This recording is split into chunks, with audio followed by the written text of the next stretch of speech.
Hey friends, welcome back to the channel. Today we're back talking about Poppy Playtime, specifically Chapter 5, and what could come next, which is Chapter 6. Over the past few days, several interesting things have surfaced, including theories, discoveries made by the community, and some areas that normally cannot be seen during a regular playthrough. A few days ago, we explored together a secret underground city that appears in Chapter 5, a location that, in the normal game, is not reachable. However, thanks to a mod, it is possible to get there and explore it freely, and this has raised many questions about what that place really represents. However, using this same mod, it is also possible to access another hidden area.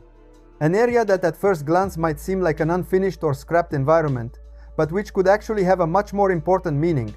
It could be a direct connection to the mysterious city or part of content that will be developed in future chapters. In this video, we will explore this new secret area, see what it contains, analyze the most interesting details, and try to understand whether there are clues pointing to Chapter 6. So we will make theories, considerations, and reasoning about what could happen in the story. Before we begin, as always, if you enjoy the video and want to support the channel, leave a like and subscribe. It's the simplest way to support the videos and not miss future updates about Poppy Playtime, theories, and news about upcoming chapters. With that said, let's start right away, because there is a lot to see and some things are really interesting.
Okay, we saw a truly massive structure.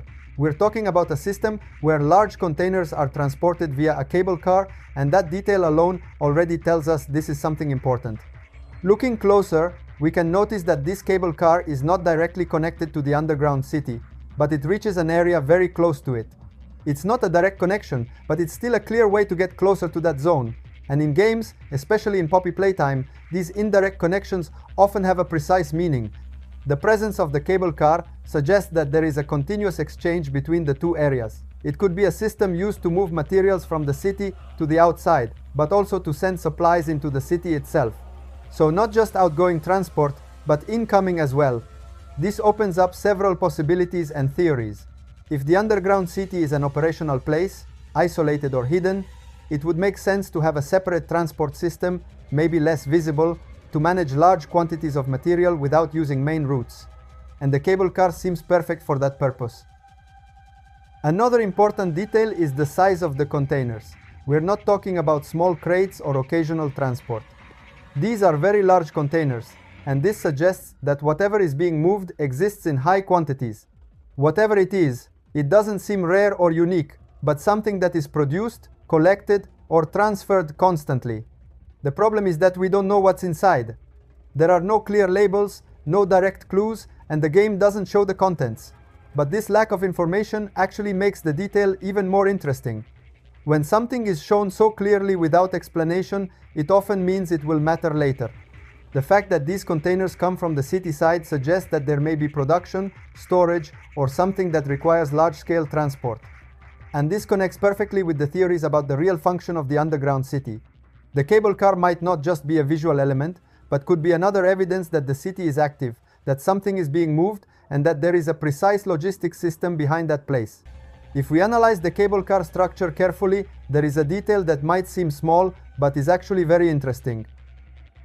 On one of the suspended platforms, we can clearly see the presence of a tent, and it's a tent that looks very similar to the ones associated with the Autimals.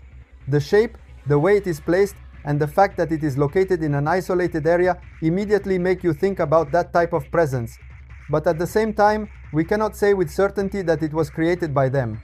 It could be, but it could also belong to something else. The presence of the tent suggests that that platform is not just a technical passage point for the cable car.